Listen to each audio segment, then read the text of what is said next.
Actually, there are two questions you should never ask a client. The first is, what are you wearing? You know, unless you're a freelance fashion consultant or something. Stupid. But the main question you should never ask a client is, what now?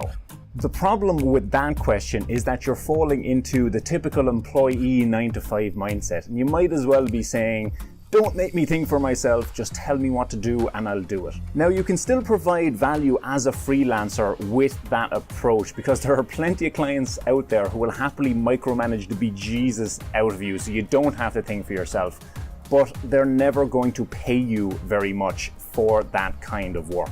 To earn a good living online, you need to think of yourself as more of a consultant.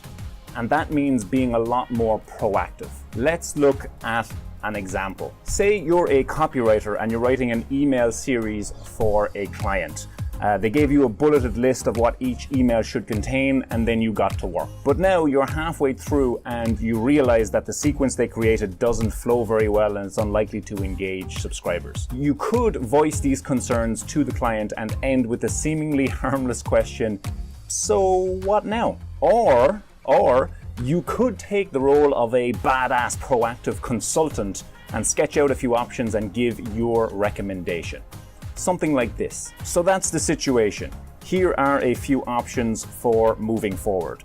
A, we can stick with the planned sequence and see how subscribers respond to it. This would require no additional time, but as noted above, I don't think the results will be as good as they can be.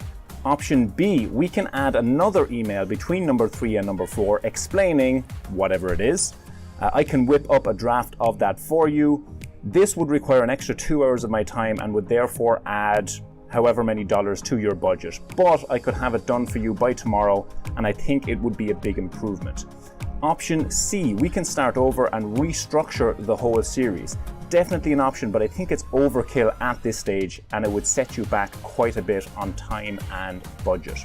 I recommend we try option B above. We could launch with that, then measure the response to see what additional changes would be beneficial. That said, I'm cool with whatever route you decide to take. What do you think? Now, yeah, it takes a lot more time and effort to write an email like that, but you save the client a lot of time and effort, and they'll be willing to pay you a lot more for that. So go ahead and give this a try next time you get stuck on a client project. Don't just ask them, what now?